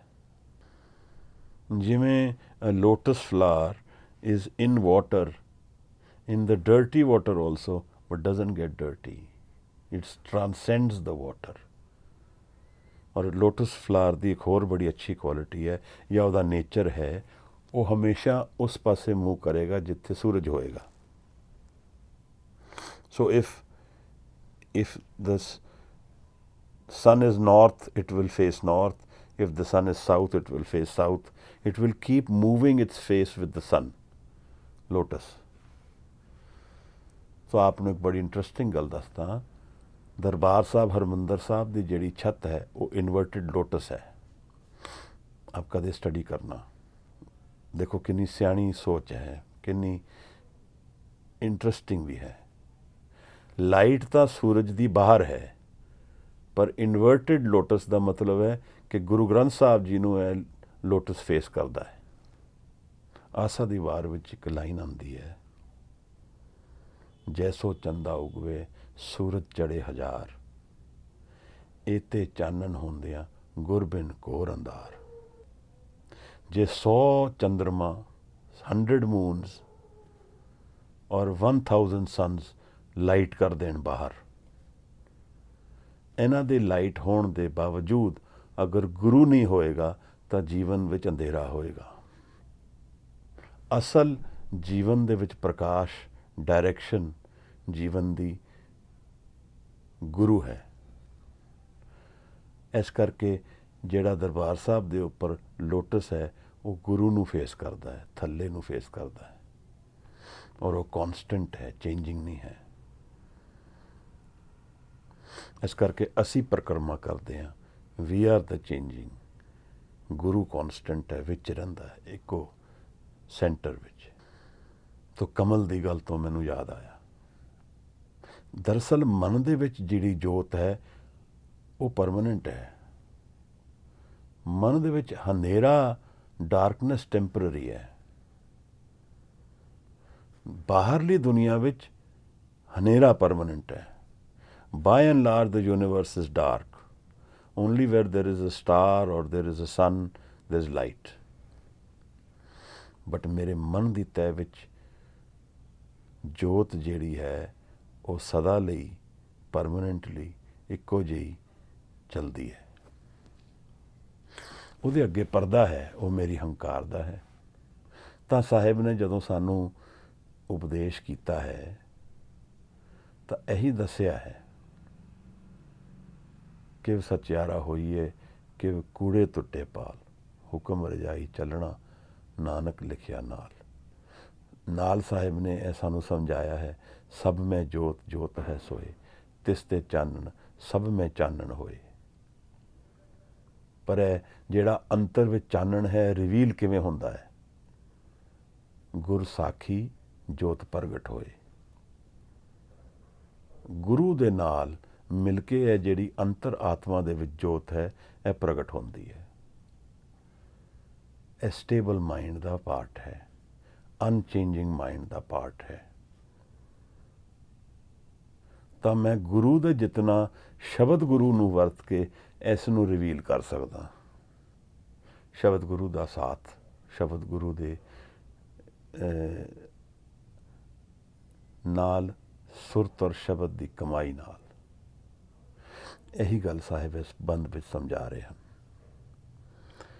ਤਾਂ ਉਹ ਇਹ ਦੱਸ ਰਹੇ ਹਨ ਹਜ਼ੂਰ ਕਿ ਜੀਵਨ ਵਿੱਚ ਰਹਿੰਦੇ ਹੋਏ ਅਸੀਂ ਇਸ ਤੋਂ ਨਿਰਲੇਪ ਰਹਿ ਸਕਦੇ ਹਾਂ।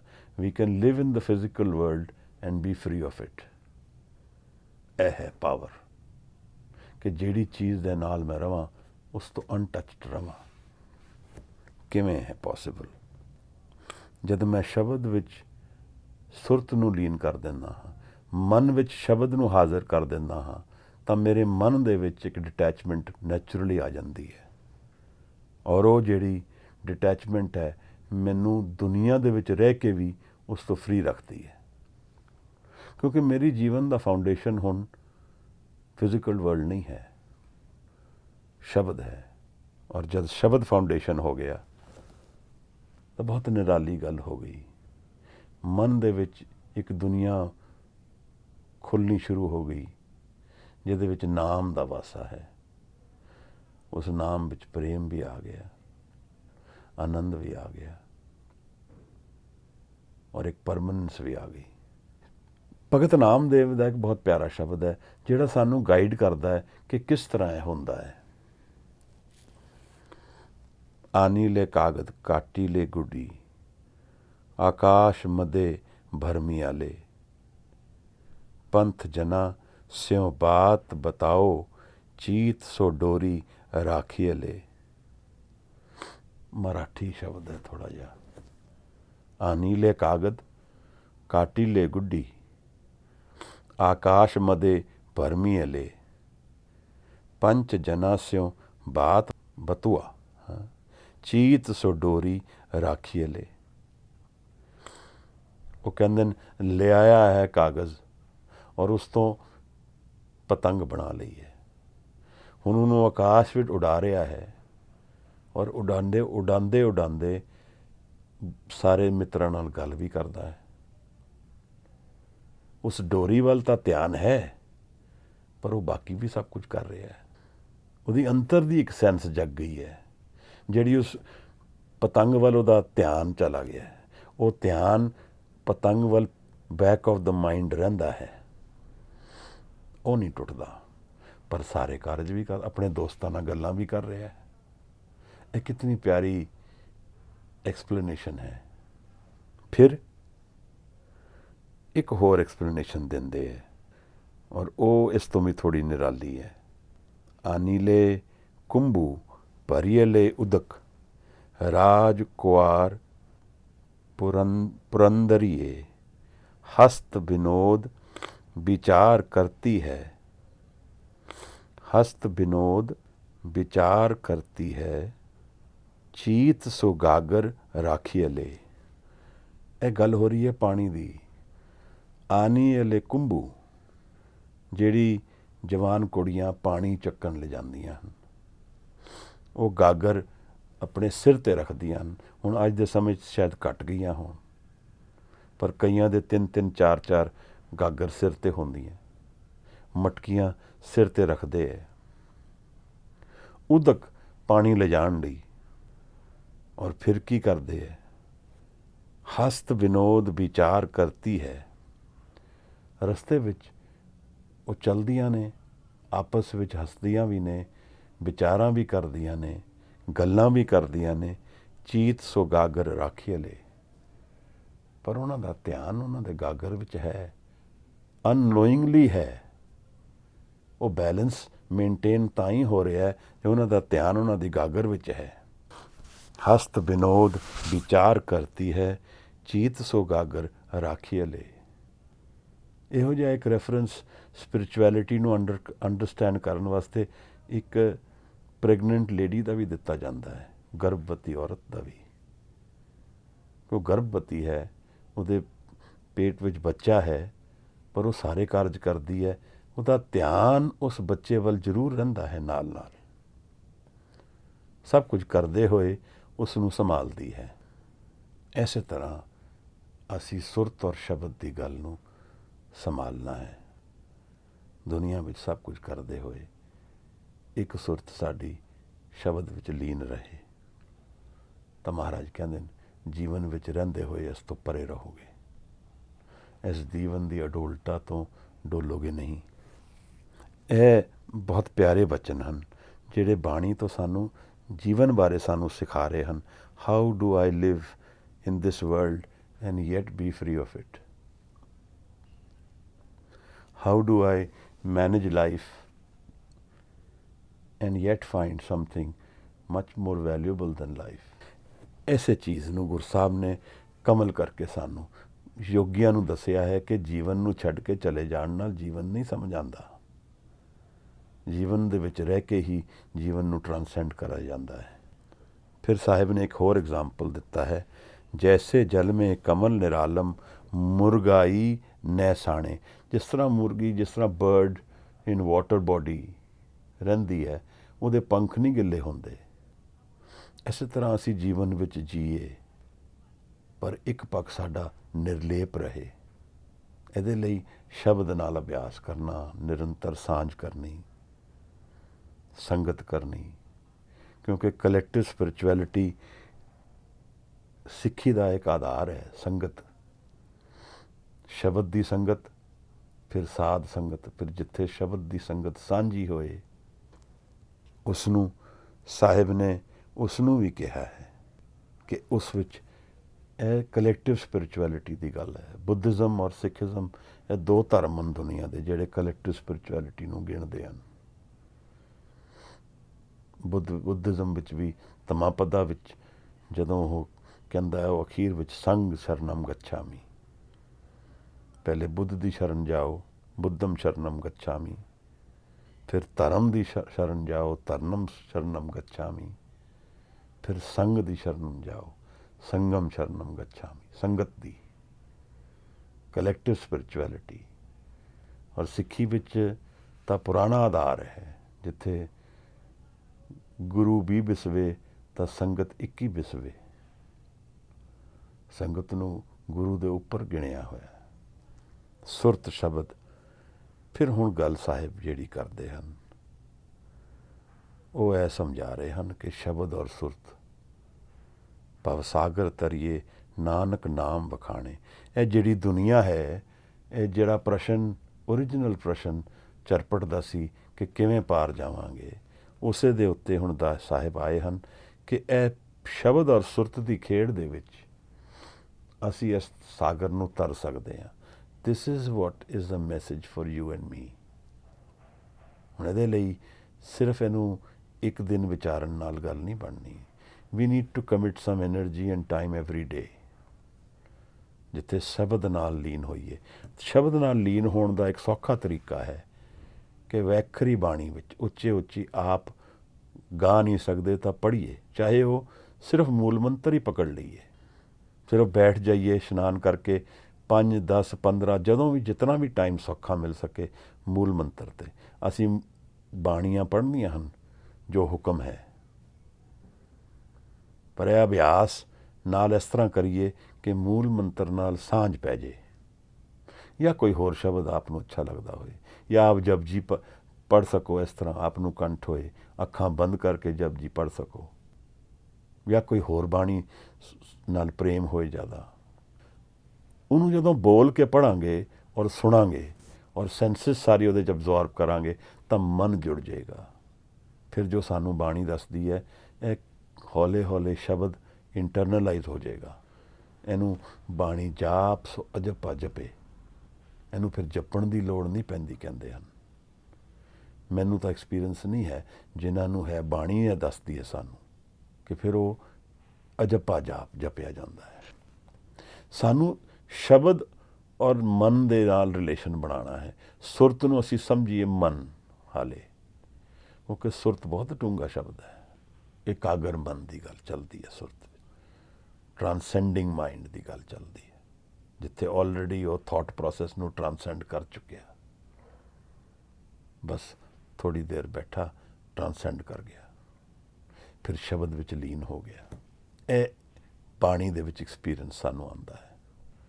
ਅਸੀਂ ਉਸ ਚੀਜ਼ ਨੂੰ ਵਿਚਾਰਦੇ ਹਾਂ ਜਿਹੜੀ ਮੇਰੇ ਲਈ ਪ੍ਰੈਕਟੀਕਲ, ਮੈਨੂੰ ਮੇਰਾ ਜੀਵਨ ਬਦਲਣ ਲਈ ਕੀ ਕਰਨ ਦੀ ਲੋੜ ਹੈ। ਸ਼ਬਦ ਦੇ ਨਾਲ ਸਾਂਝ ਪਾਉਣ ਦੀ ਲੋੜ। ਉਸ ਵਿੱਚ ਗੁਰੂ ਨਾਨਕ ਸਾਹਿਬ ਦੇ ਵੀ ਦਰਸ਼ਨ ਹਨ, ਗੁਰੂ ਗ੍ਰੰਥ ਦੇ ਵੀ ਦਰਸ਼ਨ ਹਨ। ਉਹਦੇ ਵਿੱਚ ਸਾਰੀ ਪਲਤਾਂ ਮਨ ਦੀਆਂ ਪਰਤਾਂ ਖੁੱਲ੍ਹਣੀਆਂ ਸ਼ੁਰੂ ਹੋ ਜਾਂਦੀਆਂ, ਕਿਉਂਕਿ ਮਨ ਇੱਕ ਬਹੁਤ ਡੀਪ ਐਕਸਪੀਰੀਅੰਸ ਹੈ। ਇਹਦੇ ਵਿੱਚ ਕਈ ਜਨਮਾਂ ਦੇ ਸੰਸਕਾਰ ਵਿੱਚ ਵਸੇ ਹੋਏ ਹਨ। ਤਾਂ ਮਹਾਰਾਜ ਸਾਨੂੰ ਦੱਸਦੇ ਹਨ ਕਿ ਸੁਰਤ ਸ਼ਬਦ ਭਵ ਸਾਗਰ ਤਰੀਏ। ਤੁਸੀਂ ਜੀਵਨ 'ਤੇ ਪਾਰ ਜਾਣਾ ਚਾਹੁੰਦੇ ਹੋ, you want to find permanence in your life which has security, which has happiness, which has permanence, which has stability, then that is what you need to do. Get related to Bani, to Shabad. And we talked about Shabad yesterday, कि Shabad ਕੀ ਹੈ। ਗੁਰੂ ਨਾਨਕ ਸਾਹਿਬ ਦਾ ਇਹ ਉਪਦੇਸ਼ ਯੋਗੀਆਂ ਨੂੰ ਚੱਲਦਾ ਹੈ, ਸਾਨੂੰ ਚੱਲਦਾ ਹੈ, ਸਾਨੂੰ ਸਮਝਾ ਰਹੇ ਹਨ। ਨਾਨਕ ਨਾਮ ਵਖਾਣੇ, ਨਾਨਕ ਗੁਰੂ ਸਾਹਿਬ ਕਹਿ ਰਹੇ ਹਨ ਨਾਨਕ ਵਿੱਚ ਔਂਕੜ ਹੈ, ਨਹੀਂ, ਨਾਨਕ ਵਿੱਚ ਮੁਕਤਾ ਹੈ। ਇਹਦਾ ਮਤਲਬ ਛਾਪ ਹੈ, ਮੁਹਰਦ ਹੈ। ਨਾਮ ਵਖਾਣੇ, ਨਾਮ ਦੀ ਗੱਲ, ਨਾਮ ਦਾ ਬਿਆਨ ਕਰਦੇ ਹਨ ਗੁਰੂ ਨਾਨਕ ਸਾਹਿਬ। ਇਸ ਤਰ੍ਹਾਂ ਜੀਵਨ ਦੇ ਪਾਰ ਜਾਵਾਂਗੇ। ਇਸ ਤਰ੍ਹਾਂ ਅਸੀਂ ਆਪਣੇ ਜੀਵਨ ਦੇ ਸੋਲਿਊਸ਼ਨਸ ਲੱਭ ਲਵਾਂਗੇ। ਅਸੀਂ ਸੋਲਿਊਸ਼ਨਸ ਲੱਭਦੇ ਹਾਂ। We are all seeking. This is the method. ਪਰ ਅਗਲੇ 2 ਬੰਨਾਂ ਵਿੱਚ ਸਾਹਿਬ ਹੋਰ ਗਹਿਰੀ ਗੱਲਾਂ ਕਰ ਜਾਂਦੇ ਹਨ। ਦਰਅਸਲ ਕੀ ਹੈ ਕਿ ਇਹ ਜਿਹੜਾ ਐਕਸਪੀਰੀਅੰਸ ਹੈ ਗੁਰੂ ਨਾਨਕ ਸਾਹਿਬ ਦੀ ਬਾਣੀ ਦਾ, ਇਹ ਇੱਕ ਇਹੋ ਜਿਹਾ ਐਕਸਪੀਰੀਅੰਸ ਹੈ ਜਿਹੜਾ ਸਾਹਿਬ ਨੇ ਉੱਥੇ ਐਕਸਟੈਂਪੋਰ ਗਾਇਆ ਹੋਇਆ ਹੋਏਗਾ। ਇਸੇ ਕਰਕੇ ਸਾਹਿਬ ਨਾਲ ਰਬਾਬ ਰੱਖਦੇ ਹਨ, ਮਰਦਾਨਾ ਜੀ ਨਾਲ ਹਨ। ਤਾਂ ਹਜੂਰ ਨੇ ਇਹ ਗੱਲ ਹੁਣ ਅੱਗੇ ਚਲਾਈ ਹੈ, ਰਹੇ ਏਕਾਂਤ ਏਕੋ ਮਨ ਵਸਿਆ, ਆਸਾ ਮਾਹੇ ਨਿਰਾਸੋ, ਅਗਮ ਅਗੋਚਰ ਦੇਖ ਦਿਖਾਏ, ਨਾਨਕ ਤਾਕਾ ਦਾਸੋ, ਰਹੇ ਏਕਾਂਤ। ਦਰਅਸਲ ਪੀਸ ਆਫ ਮਾਈਂਡ ਬੜੀ ਵੈਲਿਊਬਲ ਚੀਜ਼ ਹੈ। ਅਗਰ ਅਸੀਂ ਇਸ ਤਰ੍ਹਾਂ ਦੇਖੀਏ ਤੇ ਅਸੀਂ ਆਪਣੀ ਪੀਸ ਨੂੰ ਵੇਚਿਆ ਹੋਇਆ ਹੈ। ਦੁਨੀਆ ਦੇ ਨਾਲ ਉਲਝ ਕੇ ਅਸੀਂ ਪੀਸ ਆਫ ਮਾਈਂਡ ਗਵਾ ਦਿੰਦੇ ਹਾਂ। ਸਾਨੂੰ ਲੱਗਦਾ ਹੈ ਕਿ ਅਸੀਂ ਦੁਨੀਆ ਵਿੱਚ ਕੁਝ ਗੇਨ ਕੀਤਾ, ਪਰ ਜੋ ਅਸੀਂ ਗਵਾਇਆ ਉਹ ਭੁੱਲ ਜਾਂਦੇ ਹਾਂ, ਔਰ ਉਹ ਬੜੀ ਵੈਲਿਊਬਲ ਚੀਜ਼ ਹੈ। ਮਨ ਦੇ ਵਿੱਚ ਸ਼ਾਂਤੀ ਹੋਏ, ਮਨ ਇਕਾਗਰ ਬੜੀ ਜਲਦੀ ਹੋ ਜਾਂਦਾ ਹੈ। ਔਰ ਮਨ ਵਿਆਕੁਲ ਹੋਏ, ਪਰੇਸ਼ਾਨ ਹੋਏ, ਕਿਸੇ ਇਸ਼ੂ ਨਾਲ ਜੁੜ ਜਾਏ, ਚੰਚਲ ਮਨ ਹੈ, ਬਦਲ ਜਾਂਦਾ ਹੈ। ਫਿਰ ਉਹਨੂੰ ਇਕਾਗਰ ਕਰਨਾ ਮੁਸ਼ਕਿਲ ਹੋ ਜਾਂਦਾ ਹੈ।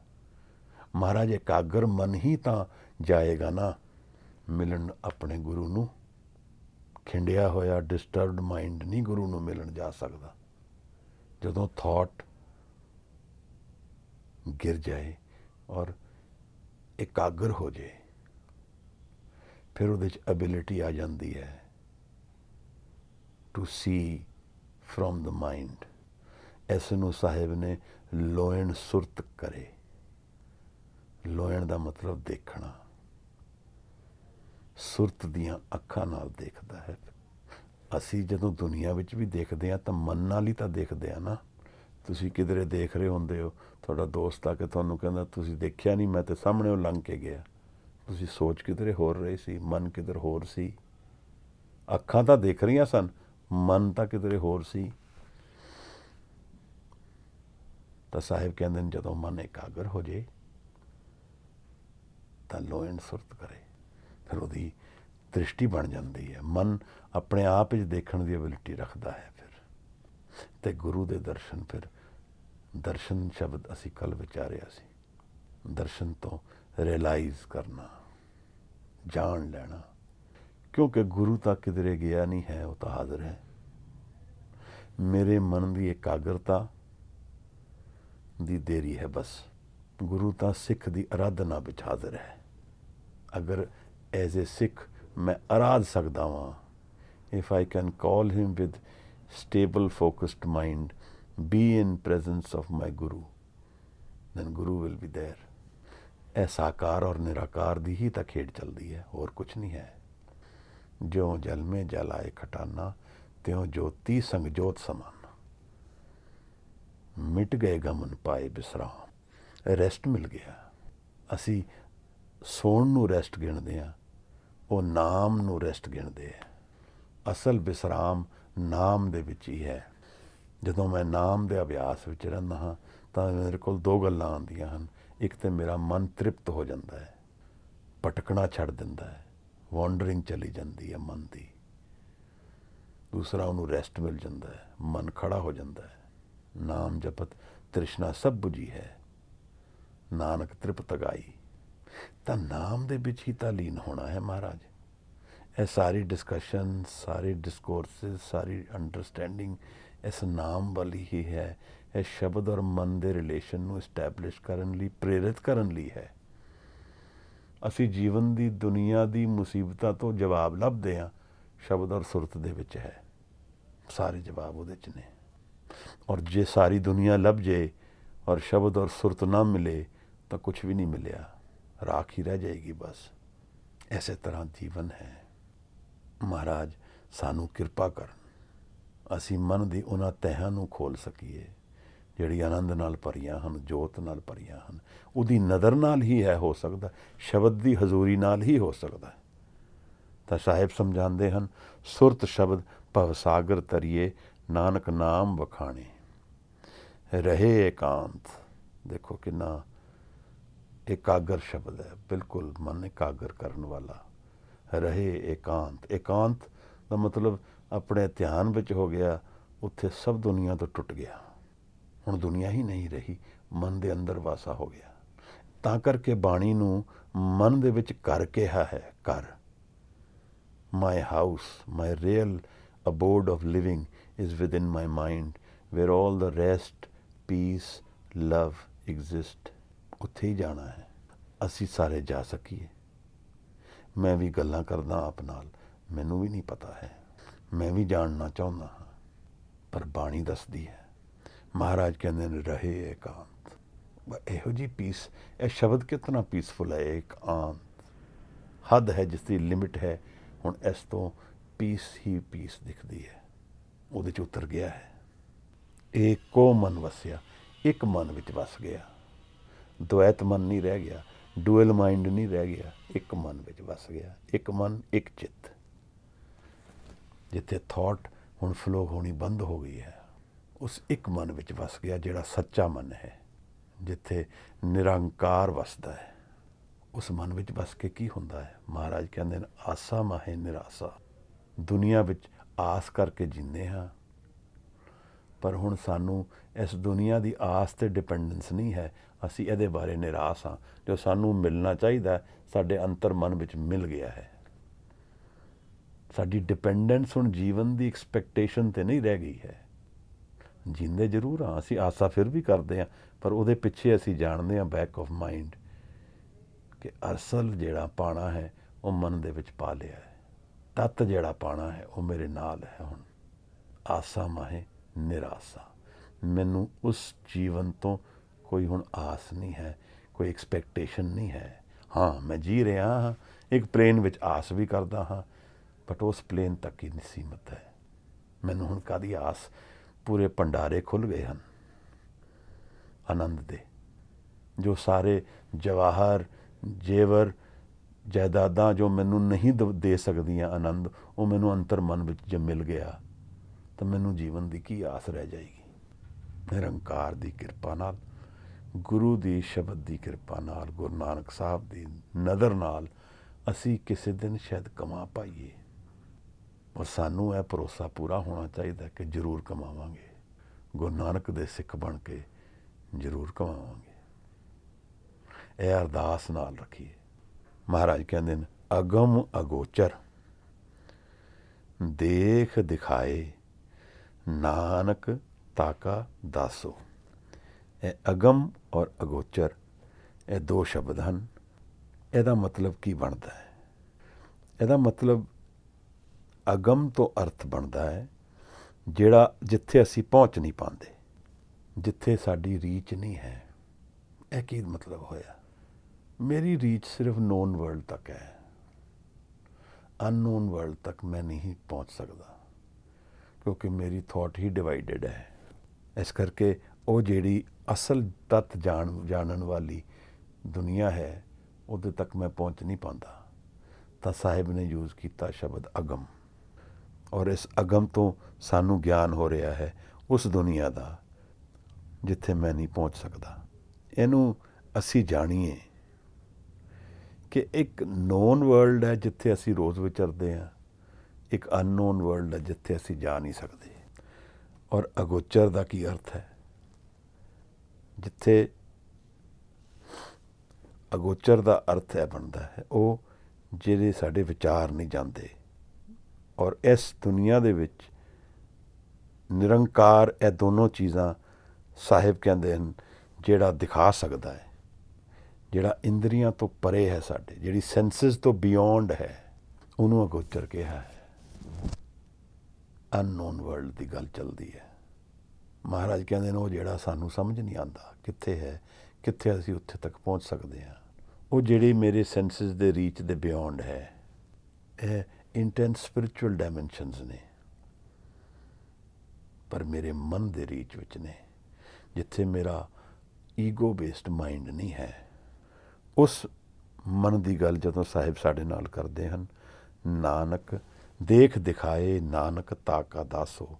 ਹੁਣ ਇਸ ਲਾਈਨ ਨੂੰ ਦੋ ਤਰ੍ਹਾਂ ਇੰਟਰਪ੍ਰੇਟ ਕੀਤਾ ਜਾ ਸਕਦਾ ਹੈ ਕਿ ਜੋ ਜਨ ਮੈਨੂੰ ਦਿਖਾ ਸਕਦਾ ਹੈ, ਇਹੋ ਜਿਹੇ ਦੇਖ, ਇਹੋ ਜਿਹੀ ਦ੍ਰਿਸ਼ਟੀ ਉਹ ਜਗ੍ਹਾ ਪਹੁੰਚਾ ਸਕਦਾ ਜਿੱਥੇ ਮੈਂ ਪਹੁੰਚ ਨਹੀਂ ਸਕਦਾ। ਮੇਰੇ ਸੈਂਸਿਸ ਦੇ ਬਿਯੋਂਡ ਦੀ ਜੋ ਰਿਐਲਿਟੀ ਹੈ ਉਹ ਮੈਨੂੰ ਪਰਸੀਵ ਹੋ ਸਕੇ। ਜੋ ਜਨ ਮੈਨੂੰ ਇਹ ਐਕਸਪੀਰੀਅੰਸ ਦੇ ਦੇ, ਜਾਂ ਨਿਰੰਕਾਰ ਮੈਨੂੰ ਇਹ ਐਕਸਪੀਰੀਅੰਸ ਦਿੰਦਾ ਹੈ। ਦਰਅਸਲ ਇਹ ਐਕਸਪੀਰੀਅੰਸ ਤਾਂ ਨਿਰੰਕਾਰ ਹੀ ਦਿੰਦਾ ਹੈ, ਉਹਦੀ ਕਿਰਪਾ ਨਾਲ, ਉਹਦੀ ਨਜ਼ਰ ਦੇ ਨਾਲ, ਆਪਣੇ ਪ੍ਰੇਮ ਨਾਲ। ਪਰ ਗੁਰੂ ਸਾਹਿਬ ਕਹਿੰਦੇ ਨੇ ਮੈਂ ਉਹਦਾ ਦਾਸ ਹਾਂ।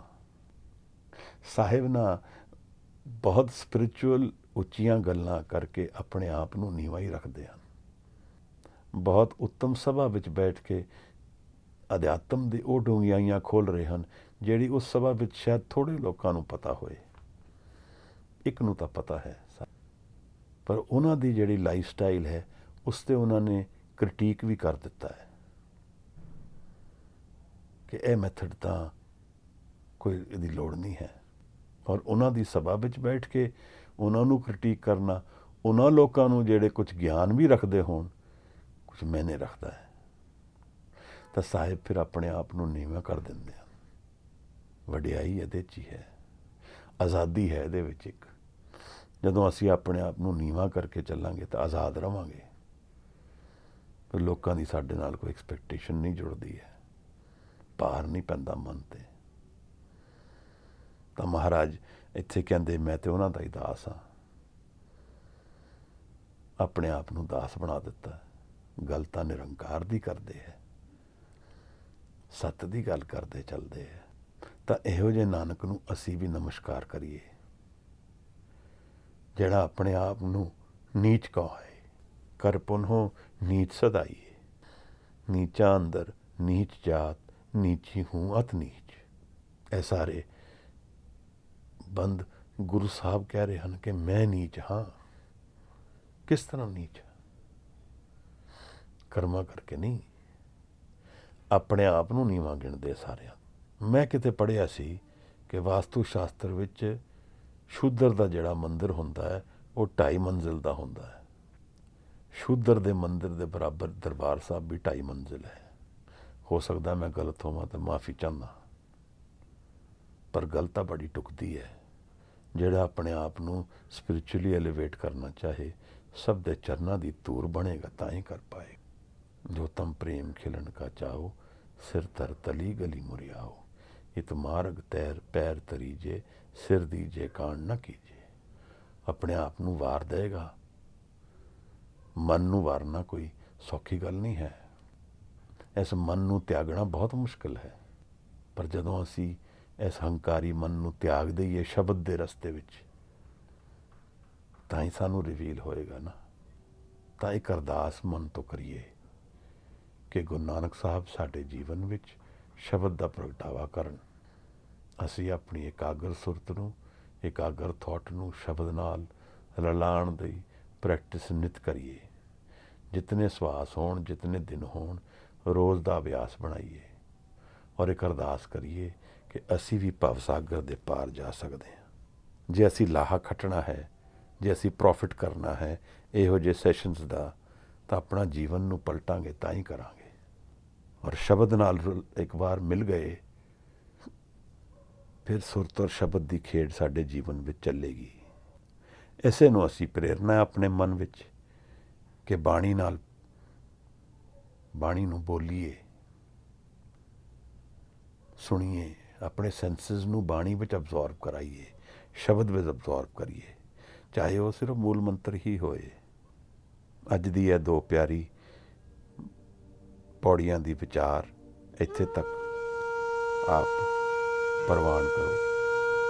ਮੇਰੇ ਤੋਂ ਗਲਤੀਆਂ ਹੋਈਆਂ ਮਾਫੀ ਦੇਣਾ, ਕੋਈ ਸ਼ੁੱਧ ਕਰਨਾ ਚਾਹੇ ਜ਼ਰੂਰ, ਮੋਸਟ ਵੈਲਕਮ। ਵਾਹਿਗੁਰੂ ਜੀ ਕਾ ਖਾਲਸਾ, ਵਾਹਿਗੁਰੂ ਜੀ ਕੀ ਫਤਿਹ।